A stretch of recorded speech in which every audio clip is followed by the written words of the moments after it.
بسم اللہ الرحمن الرحیم السلام علیکم ورحمۃ اللہ وبرکاتہ یا علی مدد علیہ الصلاۃ والسلام۔ ہم اپنے ان پیارے بچوں کو فقہی مسائل سکھا رہے تھے، واش روم کے احکام بتا رہے تھے، اور واش روم کے اعتبار سے آج ہماری آخری گفتگو ہوگی، اور اس کے بعد انشاءاللہ ہم اپنے بچوں کو نجاسات اور مطہرات کے بارے میں آگاہی دیں گے۔ واش روم کے متعلق آخری بات جو ہم نے اپنے ان پیارے بچوں سے کرنی ہے اور آپ کے پیارے بچوں تک پہنچانی ہے وہ یہ ہے کہ جب بھی آپ کو یہ محسوس ہو کہ آپ کو واش روم کی حاجت ہو رہی ہے، ٹھیک ہے، کیا محسوس ہو رہی ہے؟ حاجت محسوس ہو رہی ہے، تو اس وقت فوری بیٹا آپ لوگوں نے واش روم جانا ہے۔ کبھی بھی جب آپ کو واش روم آیا ہوا ہو تو اسے روکتے نہیں ہے۔ واش روم کو روکنا اچھی بات نہیں ہے۔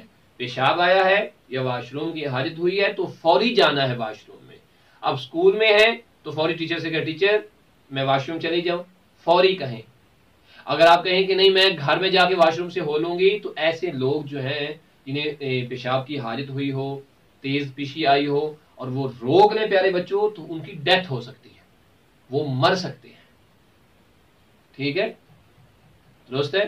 لہذا جب واش روم آیا ہو تو اسے روکنا نہیں چاہیے، فوری واش روم جانا چاہیے۔ پیشی آئی ہو تو پیشاب کو روکنا نہیں چاہیے بلکہ فوری جا کے واش روم میں پیشاب کرنا چاہیے۔ اور محمد و آل محمد کی جو تعلیمات ہیں، جو فقہ جعفریہ کی تعلیمات ہیں، وہ بچے اور بڑوں کے لیے سب سے جو جب بات کی جاتی ہے فقہ کے اعتبار سے، تو بچے اور بڑوں میں فرق نہیں ہوتا۔ واش روم کے اعتبار سے واش روم جب آیا ہوا ہو، چھوٹے ہوں یا بڑے ہوں، سب کو چاہیے کہ فوری واش روم جائیں، ٹھیک ہے، اور رفع حاجت کریں۔ اگر پیشاب ہے تو پیشاب کریں، لیکن اسے روکے نہیں، اسے روکے نہیں۔ اور ویسے بھی امام کا حکم ہے کہ جب آپ نے رات کو سونا ہے تو سونے سے پہلے واش روم جانا چاہیے۔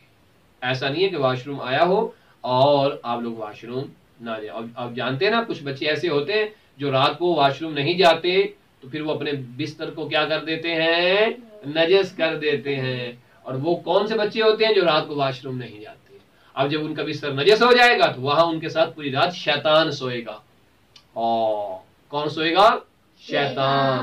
لہذا بہتر ہے کہ سونے سے پہلے کیا کیا جائے؟ واش روم ضرور کیا جائے۔ اوکے، کون کون کرے گا سونے سے پہلے واش روم؟ ہاتھ کھڑا کرے، شاباش۔ تو پیارے بچوں، آپ میں سے بھی جتنے بچے ہمیں دیکھ رہے ہیں انہیں چاہیے رات سونے سے پہلے واش روم ضرور جائے۔ اپنا بہت سارا خیال رکھیے گا۔ وصلی اللہ علی محمد وآلہ